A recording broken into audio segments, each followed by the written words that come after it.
পৃথিবীর দীর্ঘতম সমুদ্র সৈকত কক্সবাজার। নীল জলরাশি আর দিগন্তজোড়া বালুচরে এই অপার সৌন্দর্য কেবল পর্যটনের কেন্দ্র নয়, এটি বাংলাদেশের প্রাকৃতিক সম্পদের এক বিশাল ভাণ্ডারও।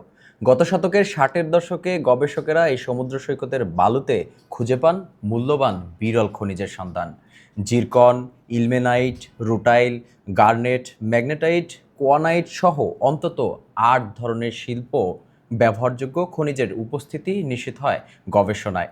সবচেয়ে গুরুত্বপূর্ণ বিষয় হলো এখানে পাওয়া ম্যাগনেজাইট নামের তেজস্ক্রিয় খনিজ, যা পারমাণবিক বিদ্যুৎ উৎপাদন সহ উচ্চ প্রযুক্তি শিল্পেও ব্যবহৃত হয়। এই সম্ভাবনাকে সামনে রেখে 1980 সালে কক্সবাজারে প্রতিষ্ঠা করা হয় খনিজ বালি আহরণ কেন্দ্র। লক্ষ্য ছিল সমুদ্র সৈকতের বালি থেকে এসব মূল্যবান খনিজ আলাদা করে অর্থনৈতিকভাবে ব্যবহারযোগ্য করে তোলা। কিন্তু দীর্ঘ 4 দশকের বেশি সময় পেরিয়ে গেলেও সেই স্বপ্ন বাস্তবায়নে রূপ নেয়নি। গবেষকদের তথ্য অনুযায়ী কক্সবাজার থেকে টেকনাফ পর্যন্ত বিস্তীর্ণ এলাকা জুড়ে অন্তত 15টি খনিজ সমৃদ্ধ এলাকা চিহ্নিত করা হয়েছিল।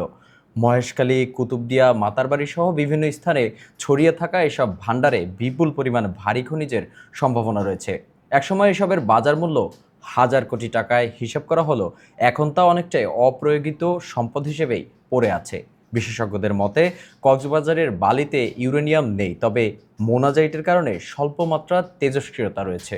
তাই এটি নিয়ন্ত্রিত ও বৈজ্ঞানিক প্রক্রিয়ায় আহরণযোগ্য একটি গুরুত্বপূর্ণ সম্পদ। অন্যদিকে এই সমুদ্র সৈকত শুধু সম্পদের উৎসই নয়, এটি বাংলাদেশের প্রাকৃতিক সৌন্দর্যের এক প্রতীক। সাগরের ঢেউয়ের শব্দ, নরম বালির বিস্তার আর সূর্যাস্তের অপরূপ দৃশ্য কক্সবাজারকে করেছে অনন্য।